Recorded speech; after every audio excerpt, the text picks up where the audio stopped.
현대 영성가들 중에 가톨릭 교회 또 개신교회 다 포함해서 많은 사람들에게 영향을 주고 사랑을 받았던 그런 분을 꼽아봐라 그러면 헨리 나우엔이라는 분을 꼽을 수 있을 것 같습니다. 이분은 네덜란드 사람이고요.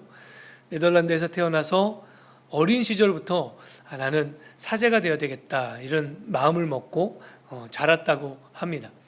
네덜란드 한 교구에서 사제 소품을 받았고 그리고 나서 심리학을 공부하게 됐는데 심리학을 공부하면서는 사람의 내면에 대한 깊은 영성적인 이해를 통해서 어떻게 사람의 영혼을 섬기고 돌볼 수 있는가 그리고 치유할 수 있는가 이런 것들에 많은 관심을 갖고 책도 쓰고 강의도 하고 했던 그런 분입니다. 그래서 대표적인 저서가 상처 입은 치유자라는 책이에요. 아마 제목을 들어보신 분들도 계실 겁니다. 그래서 이 헨리 나우엔이라고 하는 분이 책도 많이 썼지만 강연도 많이 했고 또 세미나도 열고 그러면서 사람들이 참 좋아했어요. 그러다 보니까 40세도 되지 않은 젊은 나이에 예일 대학의 교수가 됩니다. 예일 대학 미국의 인류대학 중에 하나잖아요. 예일 대학의 교수가 아주 젊은 나이에 된 거죠.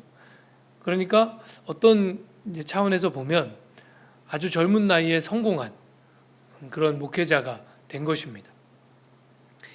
그러나 그는 교수로서 살면서 삶의 어떤 문제의식을 느끼기 시작하는데요. 자신이 교수로서 느끼는 여러 가지 행복들이 사실은 주님과 상관없이 느껴지고 있다는 마음이 들기 시작한 거예요. 주님으로부터 행복을 느끼는 것이 아니고 자기 인생에서 얻어지는 여러 가지 성취들로부터 행복을 느끼고 있다고 하는 그런 문제의식을 가지게 됩니다. 또 반대로 자기가 기대한 만큼의 어떤 성취가 일어나지 않았을 때는 마음에 막 상실감이 찾아오고요. 또 인생에 지금 이룬 이 성취들이 사라질까 봐 불안감이 엄습해 올 때도 있고요. 막 대중의 찬사를 받다가 집에 혼자 돌아가면 고독감이 밀려오고 이런 일이 반복되기 시작하면서 지금 내 인생이 주님과 상관없이 주님과 동떨어진 인생이 되어가고 있구나 하는 것을 깨닫게 됩니다. 여전히 교회를 위해서 일하고 있고 여전히 그리스도인들을 섬기는 삶을 살고 있지만 정작 자기 자신의 인생은 주님과 동떨어진 채로 그냥 굴러가고 있다고 하는 것을 느끼게 돼요. 그래서 그 마음속에 각오를 하고 스페인어를 공부한 다음에 교수직을 내려놓고 남미로 떠납니다. 왜 남미로 떠나는가 하면 이때 당시에 남미는 우리나라도 그런 시절이 있었지만 독재 정권의 탄압 속에서 많은 그리스도인들이 정의를 위해 정권에 항거하는 그런 일들이 남미에서 막 벌어지고 있었거든요. 그래서 그들 속에 함께하기 위해서 교수직을 내려놓고 남미로 떠나요. 그런데 그곳에서 있는 동안에도 여전히 어딘가 모르게 마음 한구석에 내가 주님과 동떨어진 채로 살고 있지 않나 하는 생각을 하게 됩니다. 그런 고민들 속에서 이번에는 하버드 대학에서 이분을 교수로 초청을 해요. 그래서 그 초청에 응해서 하버드 대학의 교수가 됩니다. 그런데 여전히 그 하버드 대학에서의 교수의 삶도 무언가 빙빙 돌고 있는 겉도는 느낌을 받게 돼요. 제가 헨리 나우엔에서 가장 이 사람은 참 아름다운 인생을 살았구나 하고 느끼는 사건은 1985년에 일어납니다. 그때 당시 헨리 나우엔의 나이는 50대였거든요. 그러니까 사람의 인생으로 치면 가장 화려하게 꽃 피워야 할 나이겠죠. 그런데 이 50대의 헨리 나우엔이 무엇을 하는가 하면 하버드 대학의 교수직을 내려놓고 캐나다의 한 작은 공동체의 일원으로 들어갑니다. 이 공동체는 새벽이라고 하는 공동체였고요. 그리스도인들이 중증 정신지체 장애인들과 함께 생활하면서 그들을 섬기고 돌보는 그런 생활 공동체였습니다. 하버드 대학의 영예로운 교수직, 사실 하버드 대학 교수 그러면 전 세계 어딜 가도 영예를 얻는 그런 자리 아닙니까? 그런 가장 최고의 영예의 자리를 내려놓고 그가 택한 길은 세상 사람들이 보기에는 어리석은 길, 이해할 수 없는 길, 그 길을 그가 택해서 가는 거예요. 그런데 그가 택한 그 길이 예수 그리스도께서 우리에게 보여주시고 가르쳐 주신 그 길인 줄로 믿습니다.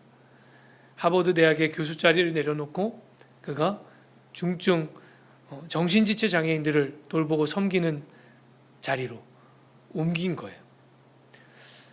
사랑하는 여러분, 세상은 우리에게 자꾸 올라가라고 이야기합니다. 더 높이 올라갈 수 있는 튼튼한 날개를 만들어야 한다고 우리에게 이야기하고요. 또 한 계단 오르고 나면 다음 계단으로 올라갈 강력한 무기를 또 준비해야 된다고 우리에게 그렇게 말하죠. 그러면서 계속해서 올라가는 것이 인생의 길인 것처럼 그렇게 우리에게 강요합니다. 또 그렇게 가르칩니다. 여러분 정말로 그렇습니까? 우리가 걸어가야 할 구원의 길이 한층 한층 더 높이 올라가는 그런 길인가요? 사회적으로 더 높이 올라가는 것이 정말로 그것만이 하나님의 축복인가요? 예수님은 어떻게 하셨습니까? 빌립보서 2장에 이렇게 되어 있습니다. 너희 안에 이 마음을 품으라. 곧 그리스도 예수의 마음이니 그는 근본 하나님의 본체시나 하나님과 동등됨을 취할 것으로 여기지 아니하시고 오히려 자기를 비워 종의 형체를 가지사 사람과 같이 되었고 사람의 모양으로 나타나사 자기를 낮추시고 죽기까지 복종하셨으니 곧 십자가에 죽으심이라. 아멘. 예수님은 하나님과 동등됨을 취할 것으로 여기지 않고 그것을 내려놓고 그것을 포기하고 자기를 비우고 종의 형체를 가지셨습니다. 그리고 이 땅에 사람의 모습으로 오셔서 십자가에 달려 죽으시기까지 복종하는 삶을 우리에게 보여주셨습니다. 우리가 새해를 맞으면서 아마 마음속으로 더 높이 올라갈 멋진 계획을 세웠는지도 몰라요. 또 튼튼한 두 날개, 올라갈 수 있는 튼튼한 두 날개를 머릿속으로 마음속으로 구상하고 있는지도 몰라요. 좋습니다. 멋진 계획을 세우는 것도 좋고 튼튼한 두 날개를 가지는 것도 좋습니다. 단 인생의 방향만 수정하면 됩니다.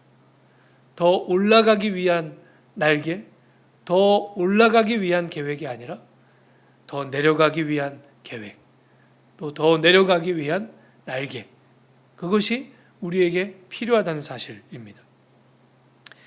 높이 올라서 인생의 성취를 누리는 것, 여러분 그거 아무에게나 주어지는 것입니까? 그렇지 않습니다. 정말로 특별하게 인생의 어떤 대단한 성취를 이룬 사람들이 있죠. 그것도 어려운 일입니다. 아무에게나 다 주어지는 그런 영예가 아닌 것입니다. 그러면 저 낮은 곳으로 내려가는 일은 아무나 할 수 있는 일입니까? 어떻게 생각하세요?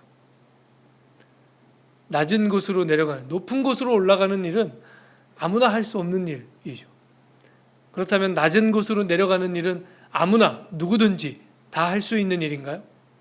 그건 역시 아닙니다. 내려갈 준비를 철저히 한 사람이 아니고는 내려갈 수 없습니다. 많은 그리스도인들이 예수 그리스도께서 우리에게 보여주신 것처럼 더 낮은 곳으로 내려가겠다고 하는 선한 뜻을 마음속에 품죠. 그런데 낮은 곳으로 내려갈 준비는 하지 않아요. 그러니까 정작 뜻은 품었지만 갈 수는 없어요. 여러분, 우리가 살고 있는 이 세상은 원하든 원치 않든 높이 올라가야 살게끔 그렇게 구조가 되어 있죠.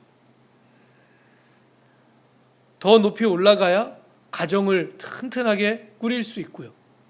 더 높이 올라가야 아이들을 잘 교육시킬 수 있고요. 더 높이 올라가야 생활을 유지할 수 있고요. 그러니까 원하든 원치 않든 그 가슴에 어떤 대단한 포부를 가지고 있지 않더라도 자꾸 올라가야 살아남을 수 있게끔 그렇게 되어 있습니다. 여러분, 그래서 우리 회사도 사실 그렇지 않습니까? 직장도 어느 지점까지 올라가다가 더 올라가지 못하면 이제 어떻게 되는 겁니까? 결국에는 퇴직하게 되는 거잖아요. 그러니까 세상 직장도 그렇고 세상의 구조 자체가 자꾸 올라가야만 살아남을 수 있게, 자꾸 올라가야만 더 살 수 있게 그렇게 구조가 되어 있죠. 그래서 모든 사람들이 꾸역꾸역 설령 원하지 않더라도 꾸역꾸역 올라가는 삶을 살 수밖에 없습니다. 삶의 방향을 다 오르는 방향으로 정할 수밖에 없습니다. 그게 세상입니다. 그런데 예수님은 어떻게 하셨다고요? 예수님은 내려오셨다는 거예요. 예수님처럼 낮은 곳으로 갑시다, 이렇게 말하기는 쉬워요. 예수님이 우리에게 보여주신 본대로 우리도 더 낮은 자리로 갑시다, 구호처럼 이걸 외치는 건 어렵지 않아요. 많은 그리스도인들이 이 구호에 다 아멘하지 않습니까? 많은 그리스도인들이 다 이 구호 옆에 맞다고, 그렇다고 그렇게 인정하고 나도 더 낮은 자리로 가겠다고 결단하지 않습니까? 그런데 실상은 대다수는 그렇게 실천하지를 못해요. 간혹 어쩌다 한 사람, 헨리 나우엔처럼 어쩌다 한 사람이 정말로 그리스도를 쫓아서 낮은 자리로 내려가죠. 낮은 곳으로 가는 일은 그냥 할 수 있는 일이라고 착각하고 있기 때문입니다. 높이 올라가는 일에는 많은 준비가 필요하고 채비가 필요하고 무기가 필요하고 날개가 필요하다고 그렇게 생각하면서 정작 그리스도처럼 낮은 자리에 가기 위해서 준비가 필요하고 날개가 필요하다는 생각은 하지 않는 거예요. 낮은 자리는 그냥 이것만 포기하면 갈 수 있을 거라고 생각하는 거예요. 아니요. 이걸 그냥 포기할 수가 없어요. 내려갈 준비를 하지 않으면 이걸 그냥 놓아버릴 수가 없어요. 이걸 놓는 건 삶을 포기하는 거기 때문에. 그러니까 사실은 올라가는 데만 준비가 필요한 게 아니고 낮은 자리로 가기 위해서 철저한 준비가 필요합니다. 우리는 다 오르기 위한 준비만 하지 정작 내려가기 위한 준비를 하지 않아요. 그래서 그리스도인들에게조차 우리가 예수님처럼 낮은 자리로 갑시다 하는 것이 구호가 돼버린 거예요. 마음만 굳게 먹으면 낮은 자리로 내려갈 수 있다고 하는 것은 여러분 환상입니다. 그런 건 없습니다. 내려가려면 준비해야 됩니다. 실제로 우리가 예수님처럼 헨리 나우엔처럼 현재 자리를 내려놓고 낮은 곳으로 가지 못하는 진짜 이유는 준비가 없기 때문이에요. 내가 더 어떻게 하면 더 낮은 자리로 가서 더 섬기고 내 삶을, 내 인생을 나누어 주는 그런 삶을 살 수 있을까? 그걸 위해서 철저하게 준비하지 않기 때문이에요.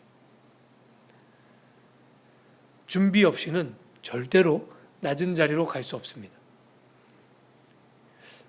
여러분, 우리가 비행기를 타보면 이렇게 점점 올라가죠. 그럼 비행기가 가장 높은 높이 올라갔을 때 우리가 이 비행이 완성됐다고 그렇게 여깁니까? 그렇지 않죠. 이 비행이 완성되려면 어디에 가야 완성되는 겁니까? 안전하게 다음 공항에 착륙해야 완성되는 것입니다. 그러니까 올라갔다고 완성된 것이 아니고 안전하게 내려와야 완성된 거예요. 여러분, 굉장히 어려운 문제를 하나 내보겠습니다. 비행기가 높이 올라가려면 튼튼한 두 날개가 필요해요. 그러면 내려올 때는 날개가 필요 없습니까? 내려올 때도 마찬가지로 튼튼한 날개가 필요합니다. 높이 올라간 자리에서 날개를 툭 꺾어서 버리면 그거는 내려오는 게 아니고 추락이죠. 그러니까 내려갈 날개가 필요한 거예요. 그리스도인들은 무엇을 준비해야 예수님처럼 살 수 있는가? 낮은 자리로 내려갈 날개를 준비해야, 그래야 예수님처럼 살 수가 있습니다. 오늘 바울은 자신을 가리켜서 일꾼이라고 고백합니다. 7절 말씀에 보니까 내가 일꾼이 되었노라 이렇게 말해요. 여러분, 오늘 우리가 임직식을 거행했습니다. 임직식 자체가 중요한 것이 아니고 주께서 우리에게 맡겨주신 이 직분과 봉사의 가치와 의미가 무엇인가를 아는 것, 그것을 알고 실천하는 것이 중요하죠. 여러분, 직분 받는 일은 결단코 승진하고는 다른 겁니다. 믿으십니까? 직분을 받았다고 하는 것은 승진이 아니에요. 그런데 솔직히 우리 마음속에 직분을 받을 때 내가 더 높아졌다, 내가 힘을 얻었다, 내가 인정받았다, 이런 마음이 있나요? 없나요? 대답하지 마세요. 이런 마음이 있습니까? 없습니까? 내 마음속으로만 대답하십시오. 제 부끄러운 이야기를, 제 이야기를 하나 해드리면, 저는 2002년도에 교육전도사를 시작했습니다. 그때가 학부 3학년 때였어요. 그리고 2006년도에 담임전도사가 됐습니다. 그리고 2010년도에 목사 안수를 받았는데요. 목사 안수 받았다고 갑자기 사람이 어른이 되고 그러나요? 그때가 제가 31살인가 그랬어요. 목사 안수 처음 받았을 때. 그러니까 목사 안수 받았다고 갑자기 나이 들어 보이고 갑자기 어른스러워 보이고 이런 게 아니잖아요. 그런데요, 이상한 일이 벌어졌어요. 목사 안수를 딱 받고 나니까 어디 갔는데 누가 저한테 전도사님 그러면 마음이 어떨까요? 이상하게 불쾌한 거예요. 막 목구멍까지 저 목사인데요? 이렇게 얘기하고 싶고, 그냥 목사 안수 받았을 뿐이에요. 그런데 누가 저한테 전도사님 그러면 되게 불쾌하고 기분이 나쁘고 그런 거예요. 아니라고 얘기는 하지만 직분은 승진이 아닙니다. 저 스스로도 아니라고 그렇게 얘기는 하지만 마음속 깊은 곳에서는 내가 더 높아졌구나, 내가 더 힘을 얻었구나, 더 인정받고 싶다, 이런 마음이 있는 거예요. 솔직하게. 왜 제가 여러분 앞에서 제 부끄러운 이야기를 공개하는지 아시죠? 여러분, 이 문제에 대해서 우리가 솔직해질 필요가 있습니다. 승진이 아니라고 하는 이론은 우리가 다 알고 있지만 마음속에서 작동하고 있는 원리는 사실은 달라요. 왜 우리가 이걸 솔직하게, 우리 마음속에도, 우리 모두의 마음속에 직분을 받을 때마다 내가 더 높아지고 있다, 이런 생각을 왜 가지고 있는가? 그것이 내 속에 있다 하는 것을 솔직하게 인정해야 되는 이유는 뭐냐면 우리가 다 틀렸기 때문입니다. 성경 어디에도 직분과 봉사를 승진으로 가르치지 않아요.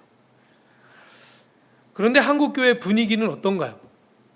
아마 대한민국의 어떤 교회도 이 문제로부터 자유로운 교회가 없다 할 정도로 직분과 봉사를 계급으로 이해하는 이런 문제가 한국교회 전반의 문제입니다. 여러분, 한국교회는 이 문제를 정말로 깊이 성찰하고 반성하고 회개해야 됩니다. 이 문제를 넘어서야 됩니다. 왜 우리가 이 문제를 반드시 넘어서야 되는지는 이제 설교 말미에 말씀을 드릴게요. 도대체 왜 우리는 직분을 계급으로 이해하게 되었는가? 세상이 그렇게 되어 있기 때문이에요. 세상은 다 계급으로 되어 있잖아요. 그리고 더더군다나 우리가 더 그렇게 된 이유는, 제가 가만히 이렇게 우리나라의 역사를 이렇게 생각해 보면 그 현대사, 근현대사 안에 이게 군사 정권 시절이 꽤 길게 있었잖아요. 제가 그때 이렇게 기록들 이렇게 또 저 어릴 적 기억들을 가만히 되새겨 보면 군사 정권 시대에는 온 나라가 군대였던 것 같아요. 다 군대의 원리와 논리로 온 나라가 다 움직이는 거잖아요. 그러니까 당연히 계급으로 이해하죠.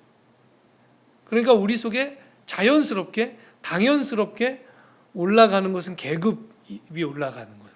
그렇게 이해하게 된 것입니다. 여러분, 그런데 바울은 자신을 오늘 일꾼이라고 그렇게 고백하면서 특별히 8절에서 뭐라고 고백하고 있는가 하면 모든 성도 중에 지극히 작은 자보다 더 작은 나에게, 하나님이 이 직분을 나에게 주셨는데 사실 자기 자신은 모든 성도 중에 지극히 작은 자보다 더 작은 자라는 거예요. 그런 나에게 하나님이 이 직분을 주셨다는 거예요. 이 은혜로 주신 이 직분이 어떤 의미를 가지는가 하면 그리스도의 풍성함을 이방인에게 전하게 하시려고 그렇게 했다는 것입니다. 이방인에게 그리스도의 풍성함을 증거하는 일, 그러니까 이방인들에게 복음을 전하는 일을 위하여 하나님이 모든 성도 중에 지극히 작은 자보다 더 작은 바울, 나 자신에게, 나에게 이 은혜의 직분을 맡겨주셨습니다. 나는 그 일에 부름받은 일꾼이 되었습니다. 그렇게 오늘 고백하고 있는 것입니다. 그런데 재밌는 사실이 있어요. 바울이요, 이 이방인들에게 복음을 전하는 이 일을 아주 특별한 단어를 가지고 설명하는데 오늘 본문 여러 곳에서 비밀이라는 단어로 이것을 설명해요. 3절에 보니까 곧 계시로 내게 비밀을 알게 하신 것은, 또 4절에도 내가 그리스도의 비밀을 깨달은 것을 너희가 알 수 있으리라 이렇게 말합니다. 그러니까 비밀이라는 단어를 사용해서 이방인들에게 복음을 전하게 하는 이 일이 그동안은 비밀이었다는 거예요. 감춰져 있었다는 일이라는 거예요. 왜 바울은 이것을 비밀이라고 표현하고 있는가? 여러분, 이방인에게 복음을 전하는 일, 이것은 우리에게는 비밀입니까? 이건 너무 당연한 일이고 심지어 우리는 그것을 사명으로 여기고 있잖아요. 복음을 아직 모르는 민족에게 가서 복음을 전하는 일, 이걸 우리는 사명이라고 여깁니다. 그래서 지금도 선교사님들이 그런 곳으로 나가고 있고요. 또 그 선교사님들을 돕기 위해서 모든 교회들이 다 십시일반으로 힘을 보태고 있잖아요. 그러니까 이방인에게 복음을 전하는 일은 우리에게는 사명인데 바울은 이것을 비밀이라고 표현하고 있는 거예요. 왜 그런가? 바울 당시에는 우리에게는 이제는 상식이 되었고 사명이 되어버린 이 일이 바울의 시대 때는 전혀 생각하지 못했던 일이었던 거예요. 유대인들은 하나님의 구원받은, 하나님의 선택받은 백성이라고 하는 분명한 정체성을 가지고 살았는데 이 똑같은 동일한 권리와 동일한 은혜가 이방인들에게도 열려졌습니다 하는 이 사건이 유대인들로서는 굉장히 이해하기가 버거운 일이었어요. 이해가 잘 안 되는 일이었어요. 왜냐하면 너무 오랫동안 이스라엘 민족의 그 수천 년 세월 동안에 우리가 선택받은 백성, 우리가 하나님의 백성이라고 하는 분명한 정체성을 가지고 살아왔기 때문에 이방인들도 동일하게 하나님의 백성이 될 수 있다고 하는 이 사실이 잘 받아들여지지 않았던 거예요. 그래서 바울은 이것을 비밀이라고 표현해요. 실제로 바울 시대에 이것은 그래서 논란의 대상이었고 토론의 주제였고 상상도 해본 적이 없었던 일. 그래서 비밀이라고 하는 단어는 사실 이렇게 바꿔서 이해하면 편해요. 상상해 본 적이 없었던 일. 이방인들에게 복음이 증거되고 이방인들도 구원받을 수 있다고 하는 일은 상상해 본 적이 없었던 일. 이런 거예요. 여러분, 바울이 전한 복음은 그러니까 세상의 상식을 뒤집는 일이었습니다. 바울이 복음을 전하는 그 일, 바울에게 맡겨진 그 직분 자체가 기존의 체제와 기존의 질서를 넘어서는 일이었어요. 그것이 예수 그리스도의 가르침 속에 있습니다. 여러분, 복음은 언제나 세상을 넘어서는 일이어야 됩니다. 세상을 넘어서는 가르침이어야 됩니다. 그런데 오늘 한국교회가 특별히 이 직분과 봉사의 문제에 있어서 그것을 대하는 태도가 철저하게 세상적이에요. 성경적이지가 않고 세상적이에요. 세상이 이해하는 방식을 그대로 가져다가 직분과 봉사의 직을 이해하고 있어요.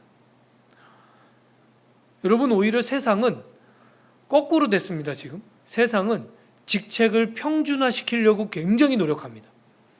지금 세상의 직장은 그래서 무슨 이렇게 지금까지 일반적으로 가지고 있었던 그 회사의 이게 직책 구조가 있잖아요. 그거를 없애는 회사들이 점점 많아져요. 평준화시키고 계급적인 조직 문화를 없애려고 세상은 굉장히 노력하고 있어요. 그런데 오히려 교회는 여전히 교회의 직분을 성경이 그렇게 이거는 계급이 아니라고 우리에게 분명히 알려주고 있음에도 불구하고 우리는 이것을 마치 계급처럼 그렇게 여기더라는 것입니다. 여러분, 우리는 바울처럼 일꾼으로 부름받은 것입니다. 섬기라고 부름받은 것이요, 더 낮은 자리로 가라고 부름받은 것입니다. 또 이렇게 얘기하면 거꾸로 오해를 하죠. 그러면 교회는 성도가 제일 높고 목사가 제일 낮은 거구나. 네. 여러분, 그 이해 또 계급적인 이해죠. 그러니까 그런 계급적인 어떤 개념으로 교회의 직분을 이해해서는 안 돼요. 왜 이 직분과 봉사의 문제를 우리가 반드시 짚고 넘어가야 되는가? 왜 이걸 반드시 우리가 제대로 이해하고 제대로 사용해야 되는가? 이것은 단지 직분과 봉사의 문제를 넘어서는 일이기 때문이에요. 교회는 하나님의 통치를 받으며 하나님의 나라를 구현해야 되는 곳입니다. 그게 없으면 교회는 사실은 안고 없는 찐빵이죠. 맛없어서 못 먹어요. 하나님의 통치를 받는다고 하는 것은요, 달리 표현하면 세상을 넘어선다는 뜻입니다.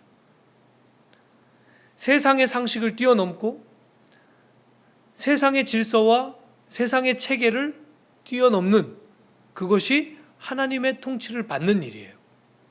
하나님이 다스리시고 통치하시는데 세상하고 똑같다. 그러면 굳이 하나님의 백성이 될 이유가 뭐가 있습니까? 저들이 하나님이 왕이시라고 고백하면서 하나님의 통치와 하나님의 다스림을 받는다고 하는데 저들이 살아가는 모습이, 저들이 운영하는 조직의 체계가 세상과 똑같다. 그러면 굳이 하나님의 백성이 될 이유가 없죠. 거기 가나 여기 가나 어차피 똑같은데. 여러분, 유대인과 이방인에게 동등한 자격이 주어졌다, 동등한 권한이 주어졌다 하는 그 일이 교회가 세상을 뛰어넘는 곳이라고 하는 것을 증명해줘요. 여자와 남자가 한 밥상에 앉아서 함께 밥을 먹고 동등하게 서로를 대우하고, 그것이 사실은 세상을 뛰어넘는 일이었어요. 제가 지금 제 어릴 적 기억만 생각해 봐도, 제 어릴 적에 심지어 저희 할아버지가 목사님이었음에도 불구하고 제 어릴 적 기억에 일가 친척들이 다 모이면 식사 때마다 남자들 앉는 밥상 따로 있었고 여자들 앉는 밥상 따로 있었어요. 물론 편의상 그렇게 했을 수도 있지만 그게 너무 자연스럽고 당연한 일이었습니다. 사실은 우리나라에서도 남성과 여성이 동등된 자격을 가지고 한 밥상에 같이 앉아서 겸상하는 일이 그렇게 오래되지 않았어요. 그런데 교회는요, 2000년 전에 그 일을 행했다고요. 세상을 넘어서는 일이었어요. 종과 주인이 당신들 이제부터 한 형제입니다. 그게 교회였어요. 우리가 빌레몬서를 다루면서 함께 다뤘죠. 종과 주인을 한 형제라고, 앞으로 이제는 우리가 하나님 아버지 앞에서 한 형제가 되었다고 가르치고 실천했던 공동체, 그게 교회였어요. 여러분, 이것은 세상을 뛰어넘는 정도가 아니라 세상으로서는 상상조차 할 수 없었던 일이에요. 2000년 전에는. 교회는 세상이 하지 못하는 일, 세상이 상상하지 못하는 일, 심지어 세상이 흉내낼 수 없는 일, 그걸 행하는 것이 교회예요. 교회가 그런 일들을 행하지 못하면 그러면 교회는 매력이 없습니다. 맛이 없습니다. 오늘날 전도가 막힌 근본적인 이유가 여기 있지 않습니까? 세상 사람들이 볼 때 교회 이렇게 운영하는 이야기를 들어보거나 뭘 보아도 자기들하고 똑같아요. 세상 돌아가는 모습하고 별반 다르지 않게 돌아가는 것 같아요. 그러니까 굳이 교회의 매력이 느껴지겠습니까? 아, 하나님이 다스리시면 저렇게 되는 거구나. 하나님이 통치하시면 저런 거구나 하는 걸 느끼게 해줘야죠. 그걸 보여줘야죠. 하나님의 꿈을 나누는 공동체, 우리 성사교회는 그래서 이 직분과 봉사를 계급으로 여기지 않기 위해서 노력하고 애쓰면 좋겠습니다. 이거는 그냥 그러지 말자 한번 그러고 만다고 되는 일이 아닌 것 같아요. 우리 내면 깊숙이 이걸 계급으로 이해하고 싶은 마음이 내재되어 있기 때문에 저도 마찬가지입니다. 그래서 자꾸 이거는 계급이 아니지, 이건 계급이 아니지 하는 걸 자꾸 생각해야 돼요. 여러분, 세상은 높아짐으로써 자기를 성취하고 완성하라고 그렇게 우리에게 가르쳐 줍니다. 그런데 언젠가부터 교회도 그렇게 여기고 있는 것 같아요. 우리가 반드시 기억해야 될 것은 예수님의 인생의 완성이 어디에서 이루어졌는가 하는 거예요. 예수님이 다 이루었다. 어디에서 이것을 말씀하셨습니까? 십자가 위에서입니다. 예수님의 인생은 십자가 위에서 완성된 거예요. 이 땅에 오셔서도 가장 낮은 자리에 가서 예수님의 인생이 완성됐어요. 그것을 우리에게 본으로 보여주셨어요. 그렇다면 우리의 인생은 저 최고점에서 완성되는 것이 아니라 낮은 자리에 갔을 때 우리의 인생이 완성된다고 하는 사실입니다. 헨리 나우엔이 가장 화려한 자리를 내려놓고 낮은 자리로 간 사건, 이것이 특별한 인물의 특별한 사건으로 끝나면 기독교는 죽은 종교예요. 와, 헨리 나우엔 대단하다 이러고 끝나면 기독교는 죽은 종교예요. 생명 없는 종교죠. 누구도 이곳에 와서 생명을 얻으려고 하지 않을 거예요. 그러나 예수를 주로 고백하는 우리 모두가 더 낮은 자리로 가서 내 인생을 섬기고 봉사함으로 다른 이들에게 나누어 줌으로써 내 인생을 완성해야지. 우리가 그렇게 살아간다면 그때 비로소 세상은 교회 안에 생명이 있구나, 저들이 믿는 복음이 진실로 사람을 살리는 구원의 능력이 있구나 하는 것을 세상이 인정하고 알게 될 것입니다. 언젠가부터 우리가 속고 있어요. 그리스도인이 세상의 가장 높은 곳에 올라가야 세상 사람들이 와, 교회 다니니까 저렇게 되는구나, 와, 교회 다니니까 저렇게 축복받고, 와, 교회 다니니까 저렇게 인생이 성공하는구나, 그렇게 될 거라고 착각한 거죠. 아니요, 반대입니다. 예수님이 우리에게 보여주신 길은 그 반대의 길이에요. 그리스도인들이 자기를 낮추고 겸손의 자리로 가고 자기를 나누어 주고 자기의 생명을 쪼개서 이웃을 위해서 봉사하고, 그리스도인들이 그렇게 살아갈 때 세상은 와, 저들 속에 있는 복음이 진실하구나, 저들 속에 있는 복음이 정말로 인간을 구원하는 복음이구나 하는 것을 세상이 알게 될 것입니다. 여러분, 더 낮은 자리로 가기 위한 준비를 하시기 바랍니다. 아무 준비 없이는 갈 수 없습니다. 더 섬기는 자리로 가기 위한 준비를 하시기 바랍니다. 그래서 저와 여러분의 인생이 예수님처럼 십자가 위에서 완성되는 은혜가 있기를 주님의 이름으로 축원합니다. 기도하겠습니다. 하나님 아버지, 감사합니다. 이 세상은 더 높이 올라야 우리의 인생이 완성된다고 우리에게 가르쳐 주지만 주님께서 우리에게 가르쳐 주신 길은 더 낮은 자리로 가서 복음의 가치를 증명하라고 하는 것입니다. 예수님이 우리에게 보여주신 그 길을 따라서 우리도 낮은 자리로 갈 준비를 하게 하여 주시옵소서. 예수님의 이름으로 기도합니다. 아멘.